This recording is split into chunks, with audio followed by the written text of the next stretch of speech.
Assalamu alaikum wa rahmatullahi wa barakatuh. Bismillah ar-Rahman ar-Rahim. In the name of God, the most merciful, the most gracious, we praise Him and we seek His guidance and forgiveness. We ask Allah subhanahu wa ta'ala to send His peace and blessings upon our beloved Prophet Muhammad sallallahu alayhi wa sallam.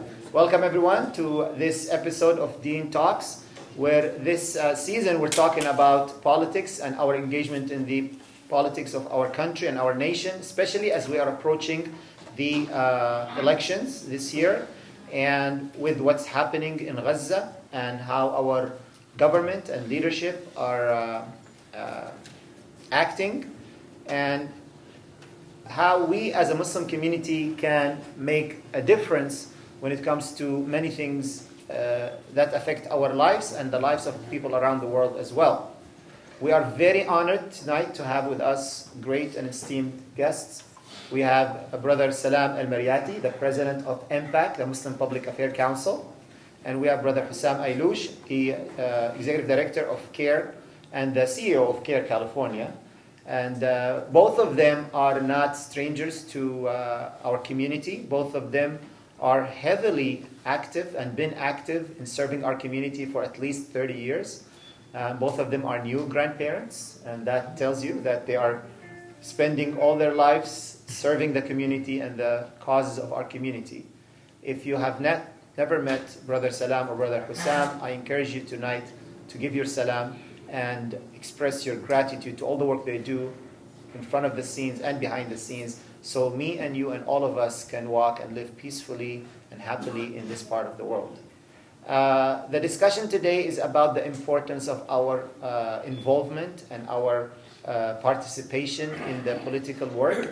And as you remember, the last two sessions we met with actual elected officials and people who've been active in the political work in the United States for the past few decades.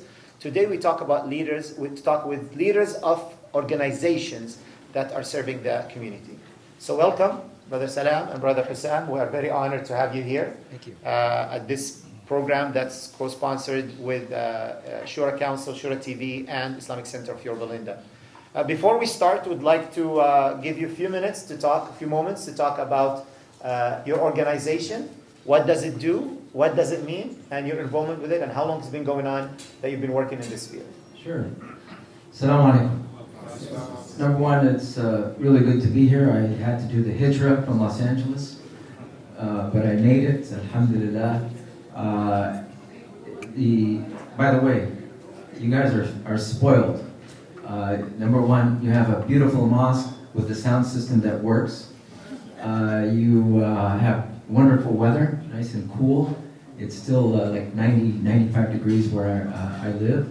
And you have a wonderful facility, and you have one of the best leaders of our community, Ahmed Soboh. I really am honored to be with him and with Hussam. These are giants in terms of protecting our community, in terms of leading voices for Islam, and most importantly, in terms of creating enthusiasm and energy for effective work for Islam in America. And I think that's very rare to find.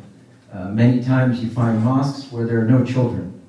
You see either the seniors or the toddlers, and nothing in between. The fact that we have men and women, boys and girls, people of all ages, is a testimony to the success of the Islamic Center of Yorba Linda, and I just wanted to say I'm very honored to be among all of you tonight. The Muslim Public Affairs Council has been in existence now going on 36 years. It was co-founded by Dr. Maher Hathout, Allah yarhamu, Mr. Abdul Hamid Yunus, Allah yarhamu. They've all passed away, but they have established a legacy for effective Islamic political work in our country. And what they envisioned at the beginning was to have Muslims contribute and participate in the decision-making process of this country and in shaping public opinion. These are things that obviously we cannot do in the mosque because the mosque is busy with the prayers and with the education of Quran and Sunnah and everything for our children and the Ramadan program. So we decided to form an organization outside the mosque. And now MPAC, alhamdulillah, we started with a budget of $30,000. Our budget now is approaching $3 million. And and all that money, I remember when I started, the Saudi government came to me and said, here's $500,000. We want you to take it because we want to support your organization as long as you put 3 of our guys on your board. And we said no. We didn't even say no thank you. We just said no. It turned out one of them was convicted of a crime for trying to assassinate a Saudi prince, so thank God we didn't accept any of those board members. But that's the kind of politics that you find in the Middle East. Dr. Hathout and Mr. Yunus, God bless both of them, saw the vision that we can be an independent American Muslim constituency financially, intellectually, and politically. And so we became independent from that point on as an American Muslim voice. And as it turns out, alhamdulillah, if you say, let's say, a conservative estimate of 6 million Muslims, a per capita income of $100,000 for half of them, that's $300 billion a year that we generate in terms of economic wealth in America. That's more than most Muslim majority countries. So we have the power here if we saw it. One of the major problems that MPAC is trying to change is that the United States government and the U.S. establishment, when they think of Islam, what do they think? They think it's over there. Well, yes, of course, that's the other thing. They think of terrorism, and Muslims are synonymous. But we'll talk about the policy issue. But they think that Islam is the foreign religion and we have to go to Saudi Arabia or we have to go over there to find out where Islam is. They don't realize Islam is in America and has been a part of America for hundreds of years. And so we're trying to change that reference point so that we see an American Islamic phenomenon, an American Islamic reality that adds to the array of Islam from all the other countries. So there's Egyptian Islam, and there's Saudi Islam, and there's Pakistani Islam, and there's Bangladeshi Islam, and so on and so forth. There's no reason why not to have American Islam. Islam that is authentic, based on the Quran and the Sunnah of the Prophet Muhammad sallallahu alaihi wasallam, but within the American context. Because for our children, if we don't give them that American context, they will either go and join some weird group, or they will completely move away from Islam because they see Islam as something foreign and something ethnic.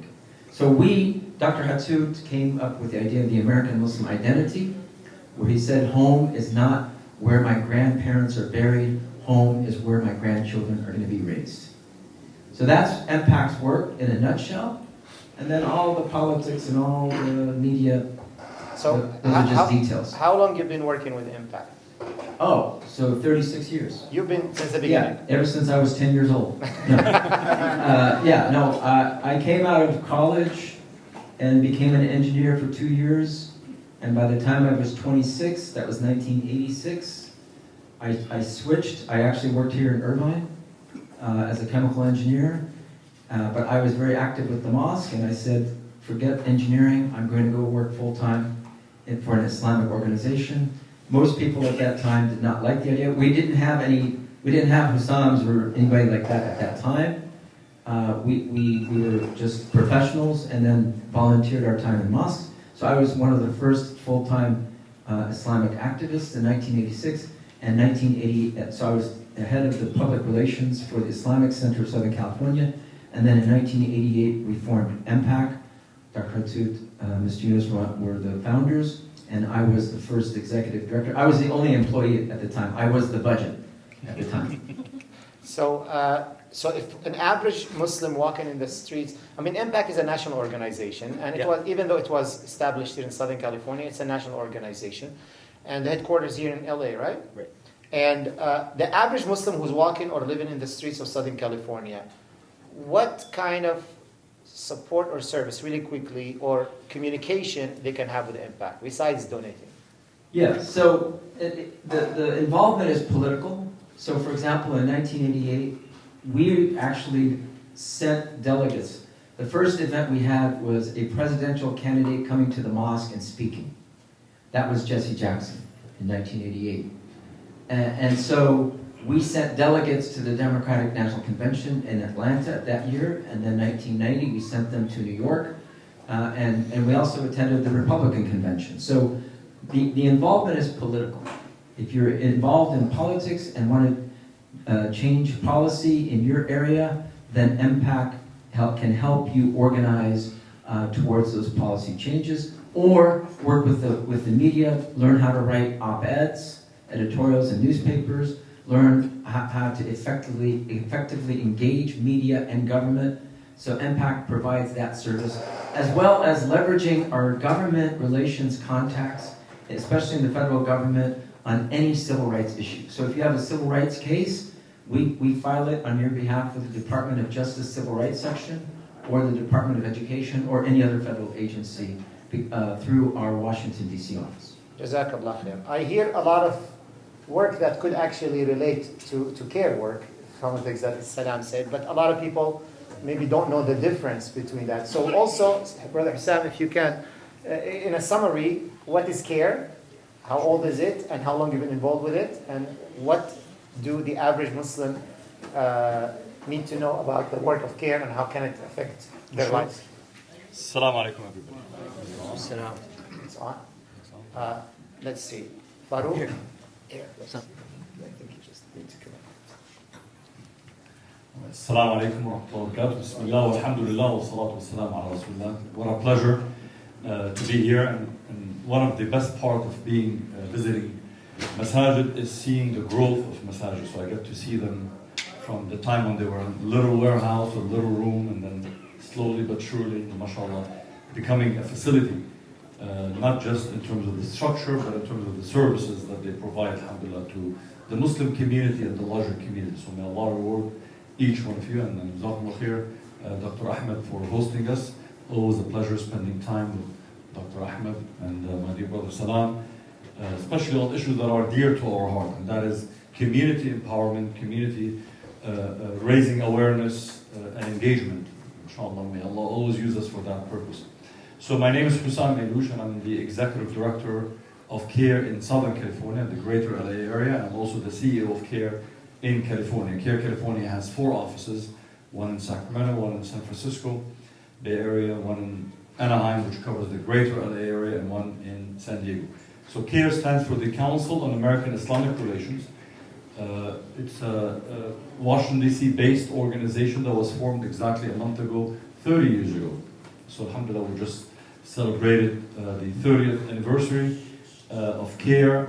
In the LA area, we started in 1996. Long story, but alhamdulillah, a group of sisters and brothers who felt there was a need for us to have a voice that helped organize and mobilize the American Muslim community in Southern California. So we got together.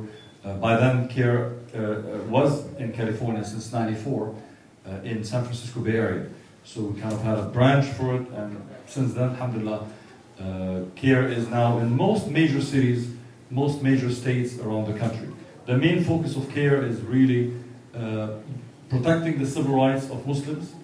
Just to give you an example, just last year, 2023, we got 8,000 plus of civil rights cases.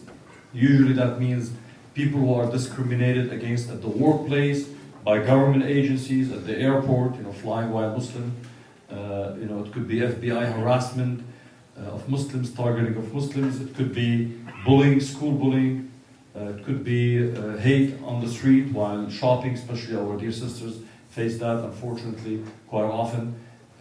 So these are the type of cases, and unfortunately, this is the tip of the iceberg.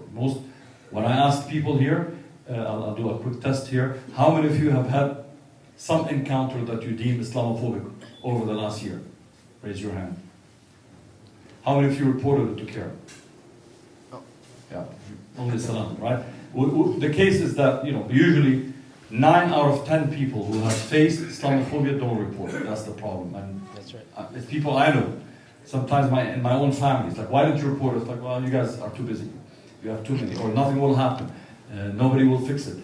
Of course, these are all myths, and remember to report, because it's not just about you, but it's about preventing, the same person from harming or harassing somebody else, whether it's at a school, at the workplace, or a government agency, or at the airport. But that's the type of work we deal with. And then, in addition to that, we deal with media, anti-defamation, Islamophobia, responding to the misrepresentation of Islam, especially in the news circles, by challenging the misrepresentation of Islam and Muslims, any attempt to portray Islam and Muslims in a negative and unfair way. So that keeps us pretty busy with issuing press releases, responding, writing letters, demanding a response to this, rebuttal of this, encouraging the community to write letters to the editors, op-eds, and making themselves available for interviews. I think the battery is going to die soon, but Yeah, I think they're fixing the you're second fixing one. it. All right. Yes. Give them a second. Good. Thank you. All right. Do I use the second one? Or? No, no, use it. This one? Yeah. Okay. Breaking up. Other part of the work of CAIR deals with policy work and advocacy. Basically, we want to make sure that we realize that in order to be able to change free parking. So the other part of the work that we do is policy work and Muslim advocacy and community organizing work. What does that mean? It means that each one of us has a power, and that power is vote. And I want to make sure I deal with the myth that exists with the Muslim community, especially the immigrant Muslim community. And that is, my vote doesn't count. Election is not important. Everything is already cooked, right? Cooked up. Well, if that is the case, I'll ask you a question. Why is APAC, the American Israel Public Affairs Council, why do they spend $100 million a year? Why are they spending, why are various Zionist organizations spending so much money and time to misinform millions of Americans and voters in specific? Because they know it matters. The only ones who think it doesn't matter is us, the victims of their abuses. So never underestimate the importance of your vote, your engagement, because you can make a difference. It's not just pep talk, that's the truth. So, since we already got to this, let me ask that question a little bit. So, 20 years ago, there was I don't want to use a bad word on live streaming, but a really uneducated discussion whether voting is haram or not, or halal, right? Yeah. That was the discussion that people had 20, 30 years ago, right? Now, oh, it's haram, it's halal. Alhamdulillah, we're beyond that. Now, the discussion is it worth it? Does it make a difference?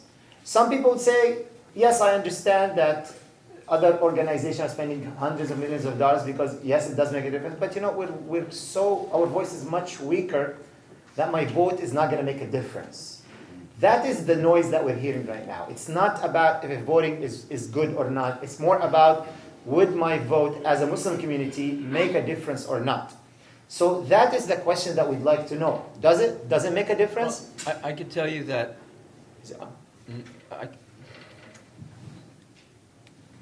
I can tell you by the time conspiracy. Here. Yeah. Just use this one. And I'll figure it out. All right. Well, I think we have to acknowledge that our vote already has counted, because the people in Michigan in particular, and the Muslim community throughout the nation, forced Joe Biden to step down as a candidate for president of the United States. We should acknowledge that that was because of our vote. Sometimes we just think, oh, who are we going to vote for? But voting against is also important. And in this case, it was only the second time in modern history where a sitting president said, I am not running for re-election. The last time it happened was Lyndon Baines Johnson in the Vietnam War. And this time it happened with Joe Biden in the genocide, because of the genocide in Gaza. So and the media will not report that, because they continue to marginalize and overlook our vote. So that 1% or whatever percent that is in Michigan, made a big difference.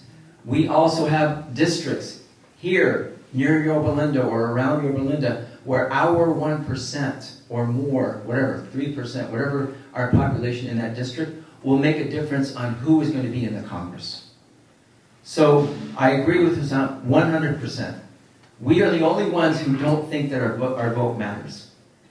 They are looking and they're saying, okay, in order to do this, I have to work on getting the Muslim vote.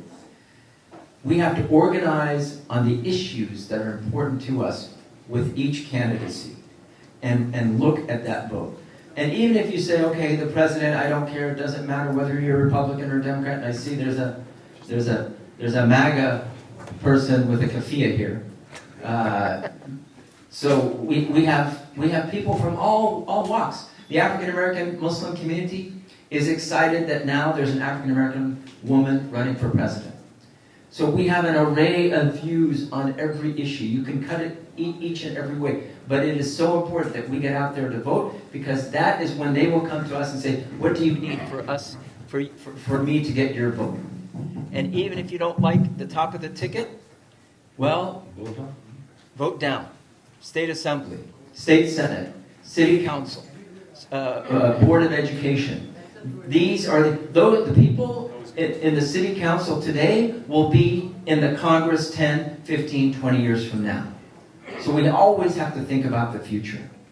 The protesters at the schools, they are the leaders of America today, and they will probably be elected leaders in the future. Eric Holder, the former Attorney General for Obama, also occupied buildings when he was a college student. Errol Southers of USC occupied buildings when he was a student. Everybody I talked to said, yeah, when we were in college, we would protest, we would occupy buildings. So those people who are doing that today, because they have the moral compunction to stand up against genocide, they are America's leaders, and we should vote them in the City Council, in the state, and eventually the Congress and higher up. So the voting is so important for all of us. Never, ever take it for granted. So, Brother Hussam, if we want to talk about, the problem is we always have one guest. Today is two guests, and the system is just getting confused. Yeah. And not any two guests, so we'll have to alternate. Yeah, it's okay. All right. So that's another question and a point that we need to all understand. If I don't like who's on the Republican ticket or the Democratic ticket, I don't like who's running for president, do I still need to go and vote? Is it all about just the president? Or there are other levels that we need to actually care about? Maybe I want to go back one step first. We said 20, 25 years ago there was a debate in the community among some, I don't want to say scholars, maybe pseudo-scholars sometimes, or activists who thought they're scholars, whether it's halal or haram to vote, right? And I remember vividly getting kicked out of a couple of masajid that I will not name for actually organizing voter registration drives, right? Said this is kufr, shame on you, and I was kicked out. I give khutbahs at those masajid now, so I'm not going to mention. Alhamdulillah, they've changed. In my opinion, actually, I'm not a scholar. As our scholars have said now, the debate is no longer halal or haram. It's actually, is it something that I'm committing a sin if I don't vote or not? SubhanAllah. Because if you have the ability to vote with high probability, it doesn't have to be with certainty, and this is the opinions of Shaykh Qaradawi, rahmatullah alayhi, and others said, if there's a probability that your vote might ease some repression, some pain, some suffering, might bring some justice, and you don't vote, then you are athim, sinning basically. Because why? It's an amana, it's a privilege. It's like when Allah gives you knowledge, when Allah gives you power, when Allah gives you a business, when Allah gives you money. Every amana Allah gives you, children, health, every one of them is something you will be questioned about. And the ability for you, your ability, my ability, to vote in ways that might elect somebody who will be not engaged in hate, in murder, in war, in genocide. And if I give up that, subhanAllah, I'm betraying that amana, and on the day of judgment, I will be questioned about it by Allah subhanahu wa ta'ala. So it's not about halal or haram. It's actually now, if I don't vote, especially in cases where I might be able to make a difference, right? Then I'll have to question, may Allah protect us from committing sins. So with that said, we go to the question that Dr. Ahmed asked. Well, what if we have two candidates, a presidential, city council, etc., two candidates that I don't like, or I don't think I can tell the difference, or both are equally bad, let's call it this way, where you truly cannot tell who is the lesser of two evils. I mean, until very recently, in my opinion, that was the case with the presidential election. I could not, with a clear conscience, tell who is the lesser of two evils.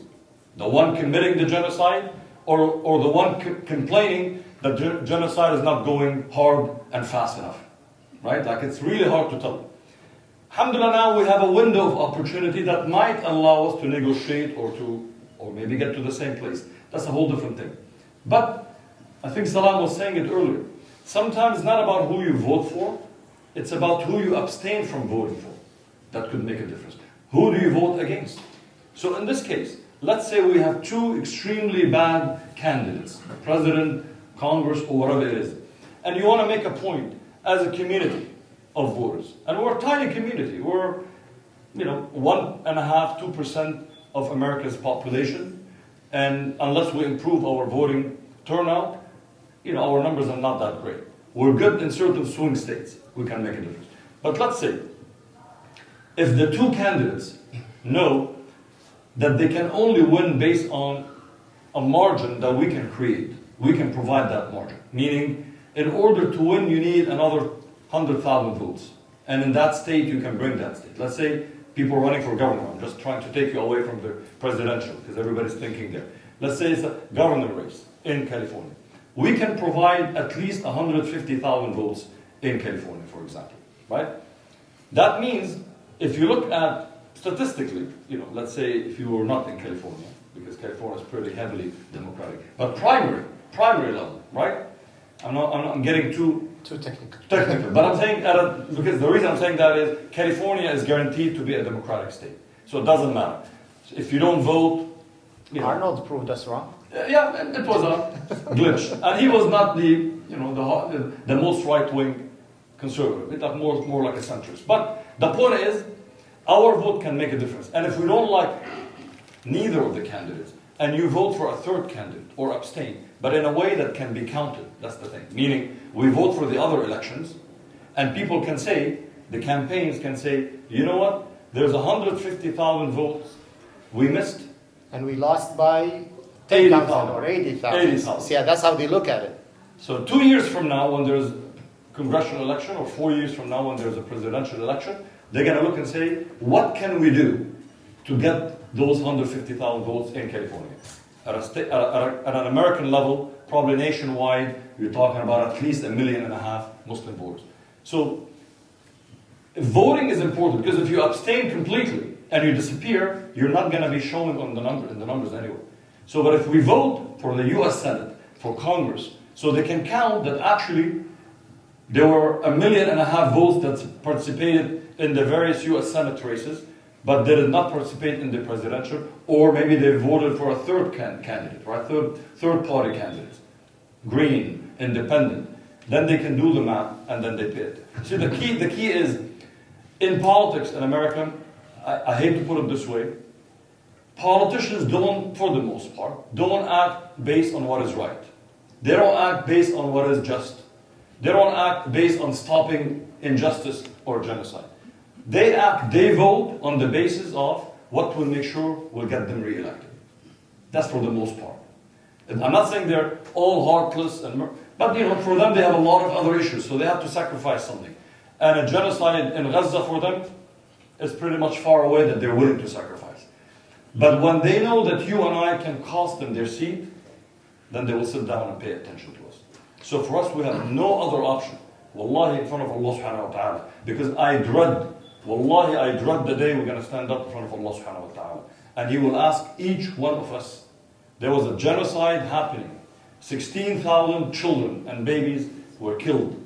40,000 innocent people, men, women, and children, were murdered. 80,000 were maimed, killed, disabled. Allah will ask each one of us, what did you do to try to stop it? Allah will not ask you, did you stop it? Because stopping it is, inshallah, in Allah's power. But Allah will ask you, what did you do and what did I do? And voting is one of them, engaging is one of them. Voting is just one part of the equation, engaging. Call the White House, call the member of Congress, meet with them, build coalitions, organize, join organizations. All of that comes together because I have no doubt that we can make that difference, inshallah. And it's back to the point that it's not all about the presidential elections. It's also about the local.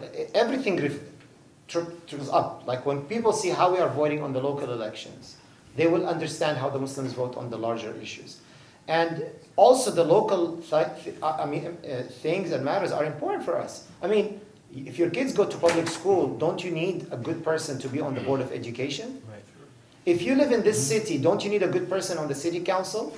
You know, now they're trying to vote in your Belinda, for example, about certain traffic laws or certain traffic regulations, about trucks and high traffic.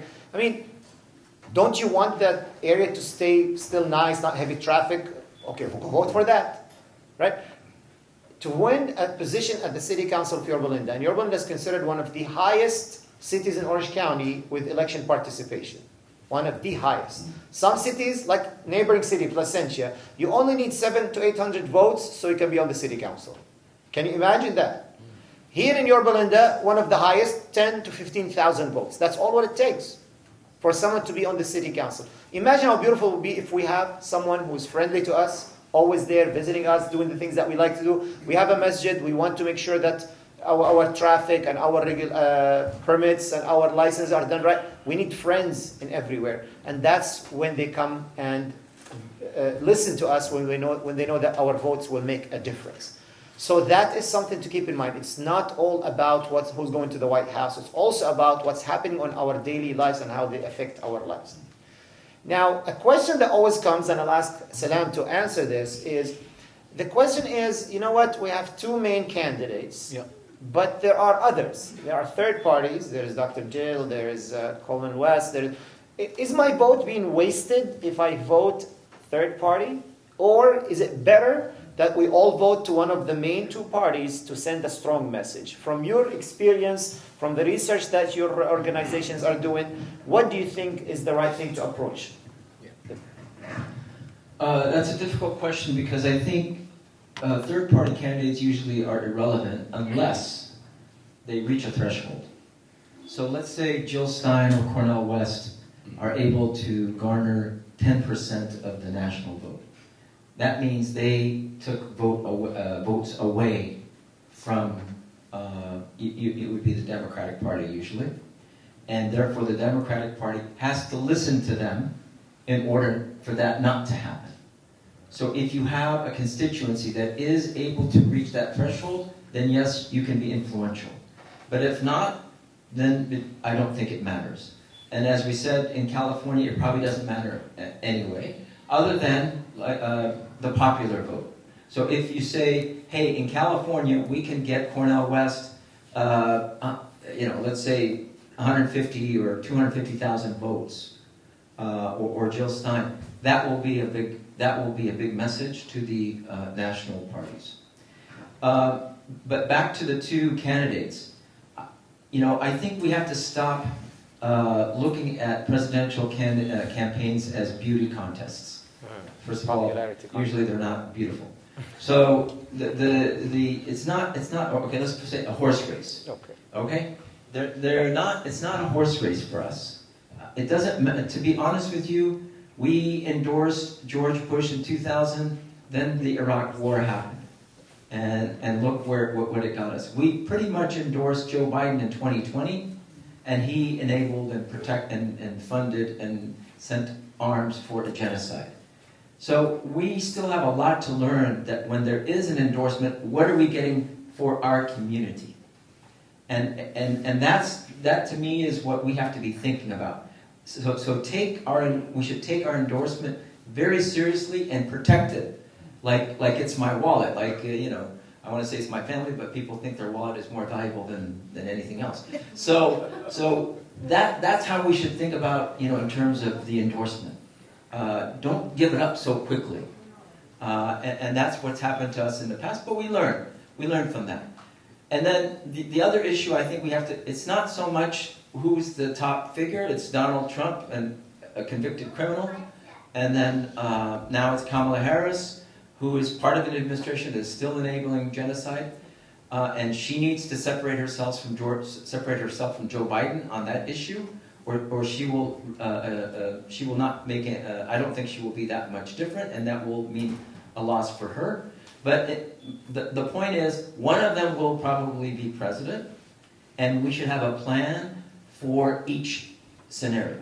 What is our plan if Trump becomes president? What is our plan if Harris becomes president? And that means you have to work with the people who are under them. People who are going to be the Secretary of State and the Attorney General and who's on the transition team. And that's what CAIR and MPAC and Engage and all the national Muslim organizations, that's what we are working on now. I had a meeting, and I've become politically agnostic. It might be haram to say in a mosque, but I don't believe that I need to endorse the Democratic Party or the Republican Party. Again, what are we getting out of it if I endorse? So I met with the person who is now one of the head campaign people for Trump. His name is Rick Grenell. He was the Director of National Intelligence in the Trump administration, along with some other people. And we talked and we said, here are the issues that are important to our community. Let's see what you guys can do. And then the next day, I was with some black pastors, and we were talking about Kamala Harris, and we talked about the issues that are important to her. I don't feel like I'm cheating on anybody because it's not a marriage. I'm not beholden to the Democratic Party. I'm not beholden to any party for that matter. I am a member of the American Muslim community, and if you want our vote, then tell us what you're going to do to deserve that vote. That's the message that every candidate, whether it's city council, state assembly, state senate, Congress, Senate, U.S. Senate, or president, that's the message we should be given to each and every person. And then we, as Muslims, then come up with the plan. Okay, looks like Trump's going to win. How are we going to manage for the next 4 years? Looks like Kamala Harris is going to win. How are we going to manage? Don't think that because, the lesser of the two evils, as some people think, and then we got it made. No. There's always issues that, in the issue of Bush of 2000, what happened there is that the neocons became part of the Bush administration. And then that led to the disaster in Iraq and Afghanistan. So we have a lot of work to do. It's not just as simple as, hey, let's put our bet on this candidate or that candidate. Can I ask a question? I hope that answers your question. Yes, thank you very much. And I will ask you to answer the same question after I just remind ourselves. Remember several years ago when Trump got elected right away, the first week that he became president, all three of us were part of this strategic meeting with consultants from DC. And those consultants, I remember they said that very clearly. They said, for the past 8 years during the Obama administration, you, the Muslim community, put all your eggs in one basket. And now you have no friends in the White House. You don't have no friends in the administration. And that resonates with me, right? Because you remember the doors were shut down for us right after Trump was elected. We used to have so much ease to go meet with elected officials, with administration people, and then suddenly nobody wants to meet with us. And they say because we put all our investment in one side. But each side's saying, "Oh, if you guys are serious, then you need to commit now and endorse." No, we don't. But I will make a quick correction. I mean, I don't think we put all of our eggs in one basket because the other basket was available and we said no. The other basket was saying, no, you're not allowed to come in. I mean, if anything, the Trump administration or the Trump campaign made it a point, part of their campaign, part of their platform, to egg on Muslims, to attack Muslims, to say Muslims hate America, and I'm going to ban Muslims, if you remember it before. So it would have been and there were Muslims who were active on the campaign, and I don't know how they handled it. And I'm not partisan in these things. Again, I mean, what's best for justice, what's best for our community, I would go with it. But wouldn't that, for the sake of the discussion, if they felt like what happened right now, that we have enough votes that they could lose if they say these things, they would have cared. They would have thought twice before. I respectfully disagree because the base for Trump is by far like 1,000 times larger than ours. 100,000 times Yeah. more. Like, if he gains 100,000, 200,000 votes from Muslims for not cussing at us and saying you're all bad and you're all terrorists, he would lose millions of voters. Like, he wouldn't lose the Christian evangelicals, he wouldn't lose the right-wingers, the Tea Partiers, the Islamophobes. So I think it was a strategic. I don't know if Trump is himself anti-Muslim by conviction, but by the opportunity, he realized that targeting Muslims, it always riles up people as a populist. I mean, he is a populist type of politician. You need an enemy. Those enemies could be Mexican immigrants, could be black people, Asian people, Chinese people. In this case, the easiest target, and all of the above were at one point the punching bag. The Muslim people were the easiest target for the Trump administration. And I hate to say that, I don't want to campaign for either one. Until a couple of weeks ago, I was like Cornel West or Jill Stein. But I would say not much has changed with the Trump campaign. I mean, still talking about Muslims in a very negative way, very demeaning way. But I'm not against people engaging. If somebody has the stomach for it, and they can close their nose, and they can do it and engage and maybe bring some senses through negotiation of, look, you can win this, especially in swing states, by all means, because at the end of the day, I want to make sure that we think, because that takes us back to the original question that Dr. Ahmed asked, third-party vote. At the end of the day, when you're voting, I always remind people, because it happens every election, and I have to debate after Jum'ah, on Facebook, on Twitter, is like, when you're voting, you're not voting for Umar ibn Khattab, or Aisha bint Abi Bakr, may Allah be pleased with them. You're not. You're voting, literally, what you're trying to do is, you're getting someone who will cause less harm and bring a bit more good. That's it. There is no perfect candidate. I haven't seen. I've been active for 30 plus years. I haven't seen that person. If you met them, please introduce them to me, because I would love to meet that person. They don't exist. You're going to have someone with whom you agree 80%, 70%, 60%. Sometimes I'm happy with 40%, because the other person is 10%, right? So when you're voting, remember, you're not hiring the imam for the masjid. You're not hiring the Quran teacher for your kids. You're hiring for the person who will cause less harm for society and maybe a little bit more good for society. And for that applies to everything. Because why do I say that? Anytime Islamically speaking, again I'm talking about, but also practically. Because people say, we're tired of the lesser of two evil choices. We're only 1.5% of the population. We're not going to get the perfect candidate in. So at this point, let us realize the limitation of our political power. We're not there yet. Let's build it. I'm not saying don't build it. But until then, when people are running for city council, for mayor, for board of supervisors, for state assembly, state senate, member of Congress, or all the way to the White House, you're looking.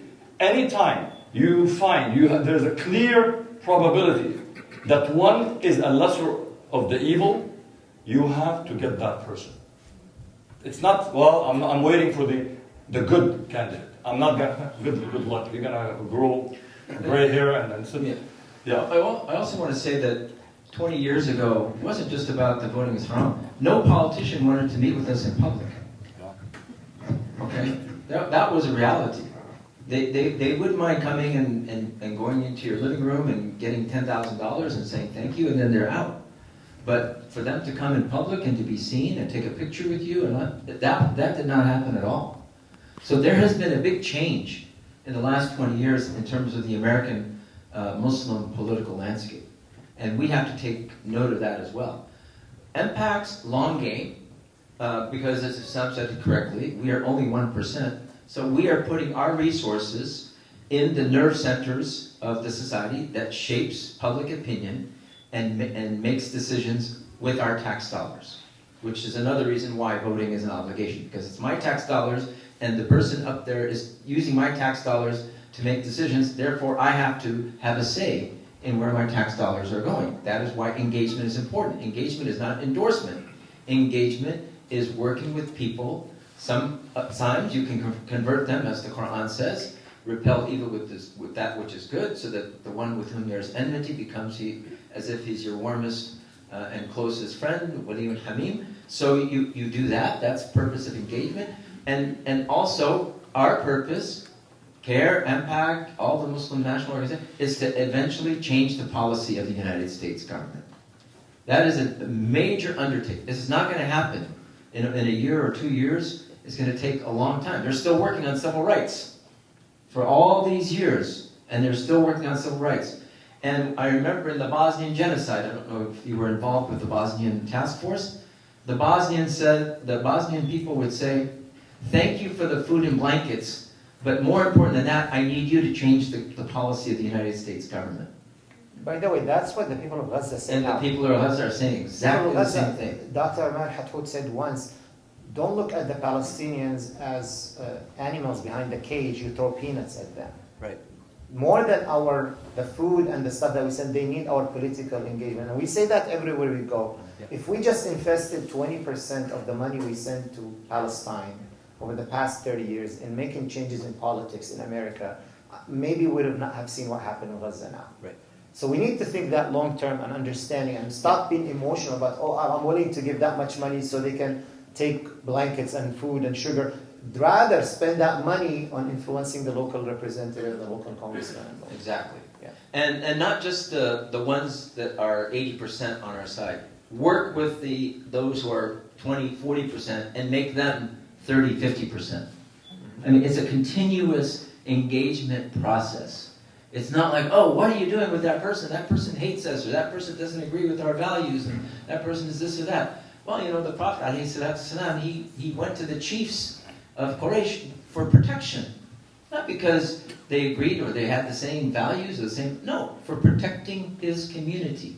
That's exactly what we're doing now. We are working with others to bring protection in our community so that mosques like this flourish and communities grow and our young people have opportunity without discrimination. So MPAC invests in the Young Leaders programs. In Washington, we have something called Congressional Leadership Development. So that these are young Muslim leaders we bring to Washington for 8 weeks. We house them, we feed them. They eat a lot of food. And we make, just like we do here. And then we send them to and we get them a job on the Hill, and some of them become permanent staff members. The more staff representation we have in Washington, the more that can be an influence on the White House and the Congress. Same thing for Hollywood. We bring in Muslim artists and Muslim creatives, and they start producing stories, so we change the narrative there. That takes a long time. But we are seeing the effect of that, fortunately. We've seen a big difference in how Hollywood portrays us. I mean, they try still, but because of the work of CAIR and MPAC when it comes to that, we've seen a great change and improvement when it comes to that. A very nice point about what Hussam said, that don't expect to agree with everything, and someone running for elections, that you'll agree with everything they said. There's a former mayor of New York City said, if you agree with me on 9 things out of 12, then vote for me. If you agree with me on 12 things out of 12, go see a psychiatrist. So you're not supposed to agree with everything, right? And right. Just because and that's sadly we do that, and recently we've done that a lot when it comes to Gaza. We need everybody's support. We cannot say, just because I disagree with this person, I don't want their support when it comes to Gaza. Right. This is the time people are getting killed, right? The priority is to stop the killing, regardless who's doing that. And the example that Salam mentioned about this man in Mecca that protected the Prophet ﷺ, and he said, let us tear this unfair agreement. He didn't say, you're a kafir, I'm not going to take your support. Right. Let us stop the genocide. Let us stop the... So this is something that we need to combine. Maybe we'll finish with a great service that CAIR and MPAC does to our community. Every election cycle, they generate something called Voter's Guide. All right? We need to talk a little bit about the voter guide that CAIR and MPAC generate that helps us, because there are policies, there are bills, there are local elections, not just the presidential elections. And again, just like the nominees, you don't have to agree with everything that this voter guide comes up with, right? Some people say it's better that we vote as a bloc. Some people say, no, let us have diversity. Talk a little bit about the voter guide that CAIR does and how we should, as a community, deal with it, and what is your opinion when it comes to either voting as a bloc or having diversity when it comes to voting? I mean, again, it's called a guide, right? Remember, don't take anything too personal. It's a guide, meaning we've done the research, whether it's propositions. Every year, every election, there are propositions introduced, so voters can decide on, can vote on, and they become law. This is another way of legislating law outside of the assembly. So CAIR looks at the issues that are related to the American Muslim community. For example, we don't recommend a vote when it's something that has to do with construction of freeways. It's up to you, right? Those who believe that we need a bond to expand freeways or not. But we look at things that impact education, ethnic studies, bullying at schools, involve immigration, treatment of immigrants in California, things like that. Obviously, civil rights. So for those, our team of policy analysts, they go through the propositions and they propose a recommendation. Yes, no, no recommendation. It's up to you. If you agree with it, that's fine. It is always better to have a block vote. But honestly, we understand that the Muslim community also is not monolithic. We're very diverse. Some people like more taxes, some people like less taxes, some people like Who likes more taxes? those who like bigger government, more services, right? You want to have better public schools. Remember, this is your Belinda, the I know. the home of Richard Nixon. I know. But I'm more like, I like, social services, right? I prefer the poor and the needy being taken care of, the senior citizens, people who lose jobs or homes to be. If you're more conservative and you say everybody take care of themselves, we can deal with that. We can talk about it later on. But the point is, these are recommendations, and at the end of the day, it is better to have a block vote. But on these matters, for me, I'm not that strict. I'll tell you where it makes a difference. Where it makes a difference is when it comes to elections. For example, in your Belinda, you have somebody running for mayor, running for city council, board of supervisors for Orange County. You had, interesting race early on. That's where I feel we need to get together and agree, for the most part, at least 80-90% of us should put their vote. Because at the end of the day, if we even out the votes, if we split the votes, it's almost like we didn't vote. Because then no one takes us seriously. I think we're reasonable people. We share similar values. We can sit down. Obviously, as a masjid, you cannot take a position on supporting a specific candidate, because a masjid is like CAIR, 501c3. But outside of the masjid, as committees, as activists, you can get together and say, you know what, here's why this candidate is better as a mayor than the other one. And I'm sure we're all smart people that we can come up with an agreement, because I'll tell you, if 80% of Muslim voters in the Yoruba vote in a certain way, I can almost guarantee you can decide who will be the next mayor, who will be the next city council people. But if we split up, then neither one will take us seriously. So for that, yes, block vote is important. Presidential, when possible, it is important. Because what will happen, it is not just about who we get elected this time, it's about what we can negotiate in the future. Because if I can go and meet with a candidate, and I say, I live in the city of Corona, and this is true, let's say in our district, the district where Corona is at Port of Riverside, and we meet with the candidate and say, we can bring in 12,000 votes. 12,000 votes for that district. And you know the difference between winning and losing, who makes it, is about 9,000 votes. Now you guaranteed their attention, because you can say, I have the list, I have the names, and I have the record, and the track record of getting 12,000 votes in one direction based on what you can offer the community. They get your attention. But if you don't, if we're split, then we'll continue with this rat race, that we'll never win. So I want to conclude with one thing, if I may, because we talked about why vote, is it important, it's all conspiracy. There's one reason also to keep in mind, because mashallah, you're here because you care. No pun intended. But because you do care about making a difference, right? I'll tell you why there's another reason why voting and engaging. For me, engagement is better word than voting. Voting is one act you do. The political engagement happens throughout the year and year to year. Voting might happen every 2 years, every 4 years. Voting is just, the crown of your engagement. Your engagement is important because think about it. Which country is the cause of the genocide in Gaza today? Exactly. It's not Israel.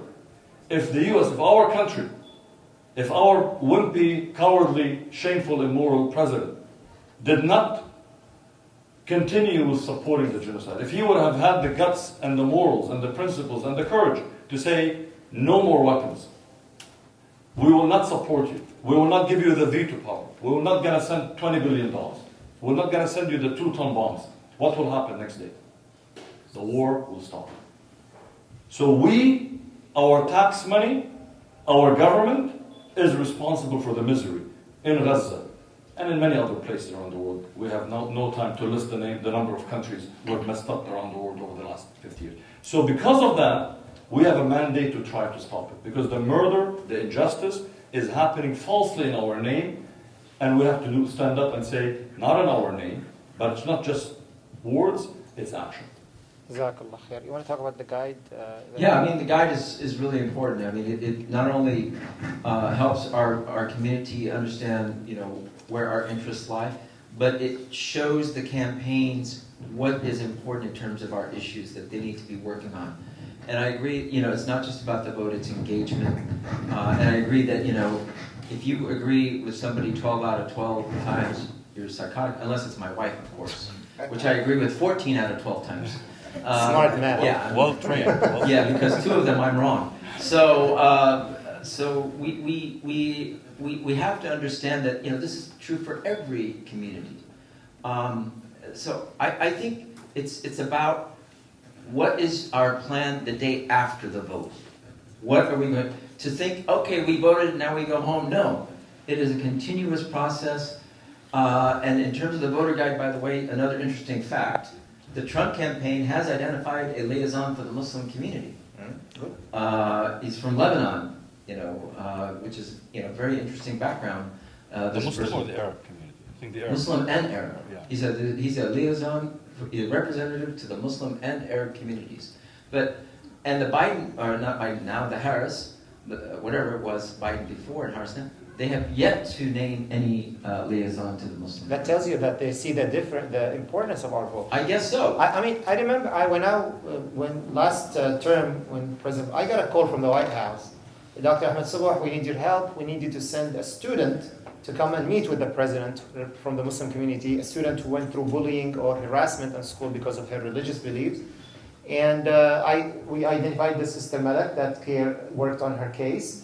And we sent her to the White House, and she was with other religious students, and they spoke about their experience on school campuses and how it affected them because of their religion. At the end of the day, we still have a constitution. This is still a democracy. Yes, whoever is in the Oval Office makes a big difference in terms of the tone of the country and a lot of decisions, but there's still a process. There's still a system, and we have to protect that system, because that is how we can get our message out. And then internally, we have to stop becoming so insular. The successful groups, whether it's Catholic or Mormon or Jewish, whatever, the ones who are successful are the ones that are able to get others, the American public, to understand what they have to say, to accept what they have to say, and then to advocate as if they are part of that community.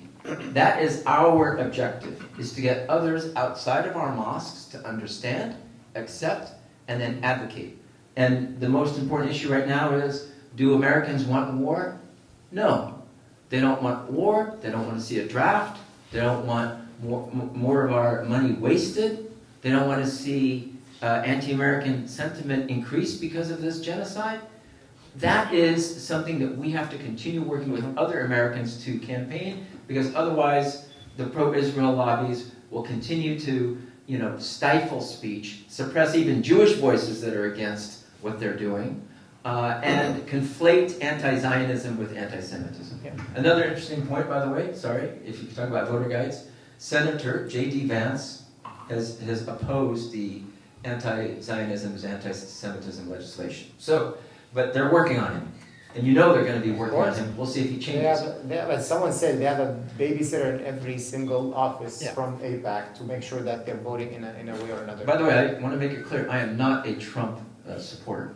You're agnostic. You said that. I'm agnostic. Politically, and I've been a Democrat, for most of my working years, and worked with the Democratic Party. But I have to say, I'm very disappointed with them, especially the way Biden has behaved in the last year. And even after the 2020 endorsement, we were hoping for some Assistant Secretary of State, Assistant Secretary of some position. from the Muslim community. For the Muslim community, didn't get it. We did not get it. So we still have a ways to go. So we are very fortunate that you guys decided to quit your job as an engineer, as an aerospace engineer, and decide to work for the community full-time. When I say full-time, I mean 24/7. Full-time yours is not 8 hours, 9 to 5. It's a 24-hour set. And we are very blessed. And we're That's why Hussam is not just non-profit, he's anti-profit. So we are very blessed to have people like Hussam and Salam and everyone who works with these great organizations. Because as you said, after the voting is done, the work starts actually. There's another kind of work. But we're busy. I mean, you're doing your business, you're doing your job, you're doing your family. They dedicated their life to work on our behalf when it comes to these things. So we are very grateful to do that. We have 10 more minutes, but before we open it for questions, we'll take a few questions. Let's experiment our Democratic Party in the masjid here. The setup today is a little bit different than the last few times setup, right? We had the tables and we had Eid here. So with a show of hand, let's vote for next session where we're going to have Assembly Member Bill Assaili, who will be with us on August 16th. This is another important discussion that's going to take place, inshallah. Alhamdulillah. That's not democracy. That's a problem when everyone agrees on one thing. Yes. Feels like Syria here. Yeah, 99. Alhamdulillah. Okay, so for next sessions, we'll keep it the same way. It looks like it was much easier, much enjoyable, and much more organized as well, and quieter as well. So with that said, let's open it for questions. I know you had a question. Let's start with you. Sure. Who is it for? Both, either one of them can answer. First off, thank you for taking time. I know you got families just like I do. You said there's approximately 6 million Muslims in the United States. What percentage of them are registered voters? Do you have those numbers? Sam, do you have those numbers? I don't know. No, we don't have specific. I mean, I'll tell you, it's in terms of how many are registered, it's pretty high actually, higher than the average. In terms of the turnout is low, and actually the last primary election around the country, March in California, showed a major decline compared to past elections.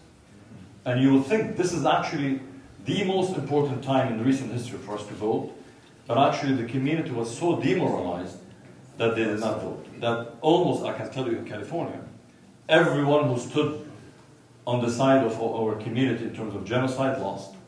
Right. Because we pushed everybody to take a statement in support of the ceasefire, but we didn't come out to vote for them. And our political opponents love it when we boycott votes. We don't vote. Yeah. That's exactly what they want to see. They want to see it. We've been fighting for a seat at the table for all these years, and now all of a sudden people say, no, we shouldn't even be at the table. That's exactly what a lot of our political opponents want. But I mean, that question is important. If I may add why it is important, I think I really appreciate it, because if we have a high voter registration percentage and a high turnout, that doubles and triples our actually effective number. Because if we're only 1.5% of the population, if we register more than the average in America and we vote more than the average, suddenly we can become 3 and 4% easily, and maybe in some states 7 and 8 and 10% in some cities. And that's powerful. And that determines an election. Like if you're in certain states, if you have those numbers, that will seal the election. But we're not there yet. The good news, though, at UCLA student council's elections this past few months, every single pro-Palestinian students won the elections, and every single pro-Israeli students lost the elections. That's the future. The generation, the things are changing, Gotcha. and that's why they're freaking out, and they're trying to put so much work in fighting that. The reason for that is because I think also Salam alluded to that, and that is important, because we kept talking about Muslim-centered issues. The truth is, most of our issues are not Muslim-centered. When we talk about equality, human dignity, fighting racism, bigotry in America, ensuring everybody gets a job, an opportunity, everybody gets education. These are not exclusively Muslim issues.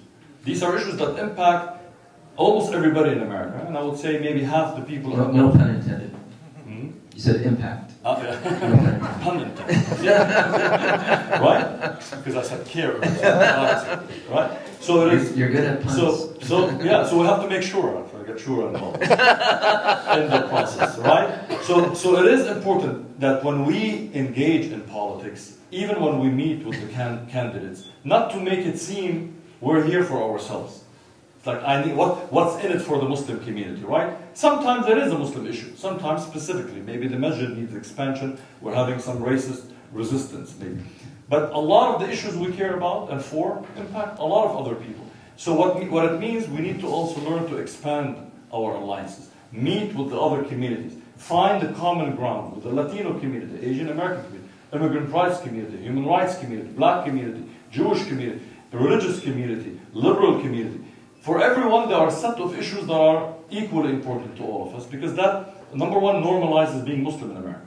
And it shows Muslims on all issues, because now when you talk to politicians, for the time being, I can tell you most of them, when they think of Muslims, Gaza, Palestine, Kashmir, the Uyghur issues. And these are very important issues. I'm not saying we should ever compromise on them or forget them. But what I'm saying is, we also, going back to the point Salam made earlier, we are an American community. We are part and parcel of what America represents. We're just another part of that diversity. We don't like to pay taxes. Some people don't like to pay taxes. You can engage people like that too. All right. Questions? Salah? When your voter guide will be out? It should be out in another month, probably end of August. And you know, this is outside of CAIR now. I'm talking about as CAIR C3, 501c3. There are other organizations, such as the CAIR Action, which is a C4 organization, which is a different legal entity that actually can endorse candidates. Yeah, and the PAC also. So those organizations, they list and tell you how to vote. You know, when CAIR 501c3 issues a voter guide, what we do, we tell you how to vote, how we suggest you vote on the propositions, or we have a scorecard. We tell you how elected officials voted on issues that are important to us. But we don't tell you how to vote because that's illegal for us to do that. But the other organizations, CAIR, Muslim and others, they will tell you how, and it's good for you to be aware of it. So my advice at the end of the day, while I respect what Salam was saying, that he's agnostic, because he's a community leader, right? It is good for community leaders to try to be as neutral on these matters as possible, because they need to be able, you know, we go to meetings, I need to be able to sit with a Republican and not be completely dismissed, because I have some, you know, I need to be able to meet with Bella Saili as much as I need to meet with, you know, Josh Newman, right? But you as community activists, as community members, in my opinion, you need to be active with the political party. If you feel closer to the Republican Party, good for you. Be active there. Being neutral at the end of the day dilutes our power, because the real change happens within the party. Because that's when you shape candidates, elected officials, policies, platforms. So for that, I would say, look at, you know, Democrats, Republicans. The reality is we're a two-party system. If you're green, I mean, good for you, but not going to make a difference. I mean, with all due respect to all the other parties. But unfortunately, the flaw of our system in America, we're a two-party system. Find the party that is closest to you. No one's going to be perfect.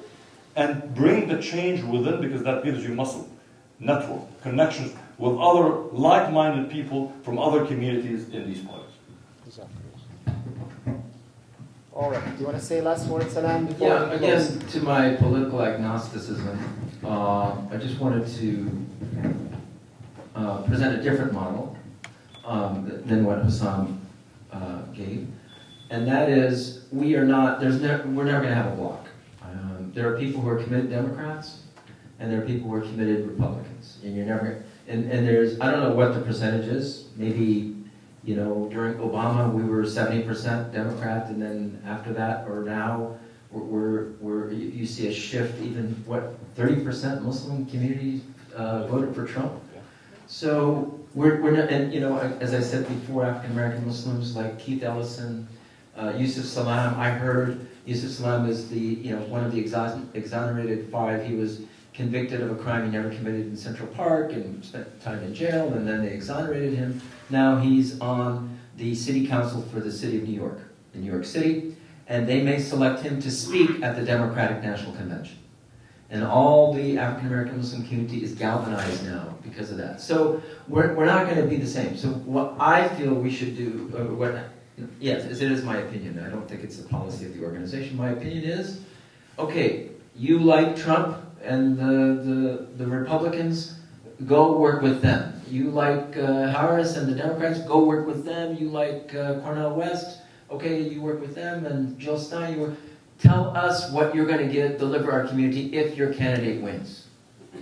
Then once that person wins, we go and support this guy and tell that elected official, you deal with that person if you want to deal with our community, and here's what you promise that person in the negotiations, and we will now advocate to make sure that those issues are upheld after that person wins. Because I don't think we can really, at this point, say that we are going to be the turning point in the elections, but we should look at all different options, and whoever is with that campaign, support the Muslim. Other communities have that. Right? I think they do. The Jewish community, they have 20-30%. Like I said, the Bush campaign in 2000, 70%, 80% of the Jewish community voted for Al Gore and Joseph Lieberman. Yeah, of course. At that time, maybe even 80%. But they had neocons who were basically pro-Israel hawks in the Republican Party. They were Jewish, and they were given power from the Bush administration. All right. Can we... How about a sister? One sister. Go ahead. We have to have a sister ask. Sorry.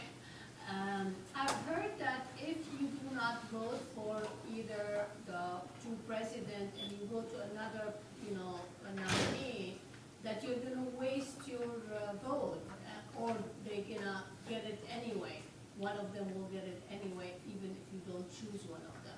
Is that correct? So we did answer this question earlier. Not in California. It won't matter. You won't be wasting your vote. You're not going to give a vote by voting third-party candidate here. So the statistics, the data, that's the most important thing. So when you're voting something, they get that data, they get that information. It makes a difference in the future. Nothing is wasted. Your vote will never be wasted. Don't think of it that way. But it doesn't go like to No. No. It stays, yeah. We have to make sure that we are engaged so that we care about making MPAC.